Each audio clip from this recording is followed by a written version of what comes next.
Silakan buburnya Pak. Ini sesuai aplikasi ya. Buburnya 3, satenya 4. Baik Pak. Ya, Mari Pak, sesuai aplikasi. Mana ya. Kayak deh. Kalau kita mencermati telinga dan mulut, orang sekarang itu tidak sedikit yang senang mendengar. Kalau dia tidak mendengar, dia akan tanya-tanya. Ini istilahnya kepo. Kepo itu bahasa anak muda, rasa ingin tahunya itu tinggi, maka tanya-tanya supaya mendengar. Lalu ada juga orang yang senangnya itu ngomong. Di mana-mana dia omong, kalau omong panjang lebar. Tapi yang menjadi pertanyaan adalah, apakah orang-orang yang beriman pada Yesus, yang fasih menyanyikan lagu tentang Yesus, itu juga senang mendengar tentang Yesus, itu juga senang berbicara tentang Yesus? Saya sering merenung, ada orang-orang Katolik yang dengan sesama yang juga orang-orang Katolik banyak saling mendengar, banyak saling ngobrol, cuma nggak pernah tentang Yesus. Yang menjadi bahan untuk ngobrol, untuk mendengar yang lain.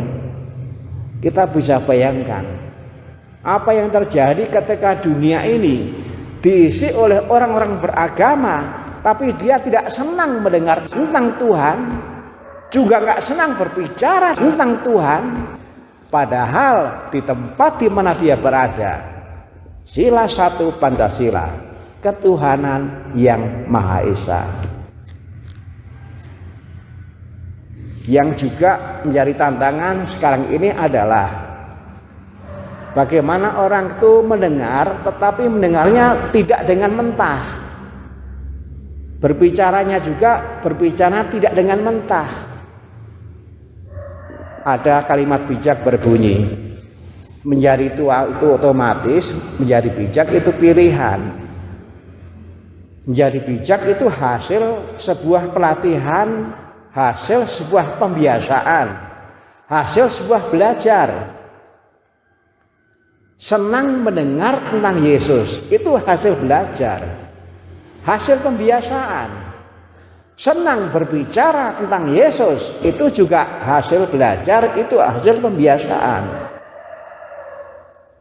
Tadi di dalam Injil dikisahkan Yesus yang menyembuhkan orang yang tuli, orang yang gagap, yang tidak bisa berbicara.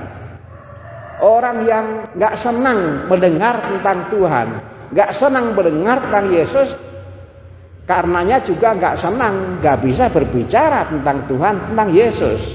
Oleh Yesus disembuhkan, Efata, terbukalah.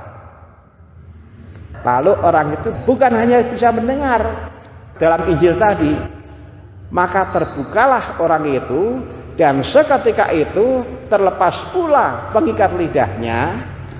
Lalu ia berkata-kata dengan baik. Kalau asal berkata mudah, kalau asal berkata, tapi ini karena disembuhkan oleh Yesus, maka kemudian ia bisa berkata-kata dengan baik. Orang bisa berkata-kata dengan baik. Orang bisa mengontrol, mengemudikan mulutnya, lidahnya. Orang bisa berkata-kata tentang Yesus kalau dia telinganya juga bisa mendengar dengan baik, kalau telinganya juga senang digunakan untuk mendengar tentang Yesus. Maka tantangan kita adalah bagaimana hidup itu juga menjadi kesempatan untuk belajar terus menerus, belajar senang mendengar tentang Yesus, belajar senang berbicara tentang Yesus. Mendengar dengan baik, berbicara dengan baik. Yang dimaksud adalah mendengar tentang Yesus, berbicara tentang Yesus. Kebiasaan ngobrol, entah di keluarga, entah dengan teman dan seterusnya.